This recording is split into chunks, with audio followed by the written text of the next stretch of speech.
Sono arrivati i risultati degli accertamenti eseguiti dai carabinieri del RIS di Parma. Sotto la lente di ingrandimento il coltello trovato nella zona dove è avvenuta la rissa la notte del 4 maggio scorso, nei pressi della discoteca Playa Loca a Castelfranco.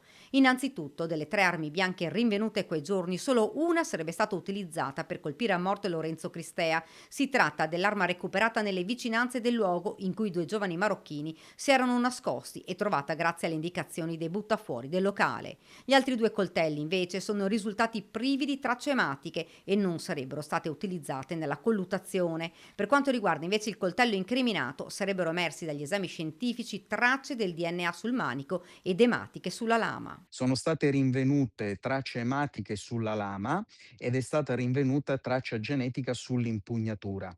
La traccia genetica sull'impugnatura è quella del coindagato, non è quella del mio assistito, e questo è l'elemento più importante delle risultanze del RIS di Parma.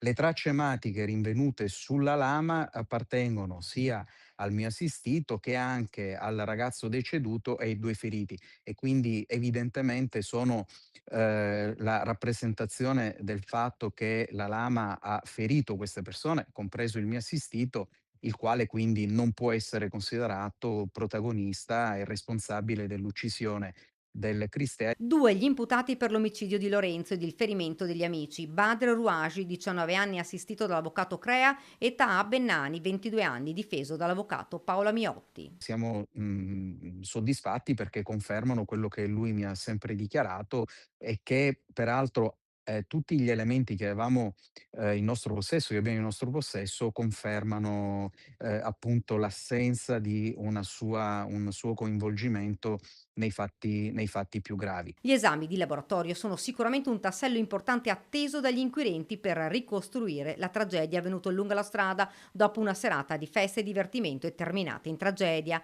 Questa va ad aggiungersi ad un altro snodo investigativo, quello della perizia sui telefonini di tutti gli indagati depositati in procura lo scorso settembre. Estrapolati messaggi ritenuti interessanti ai fini investigativi, ma nelle mani dell'avvocato Creo ci sarebbero elementi ulteriormente utili e fondamentali per la ricostruzione di questo delitto.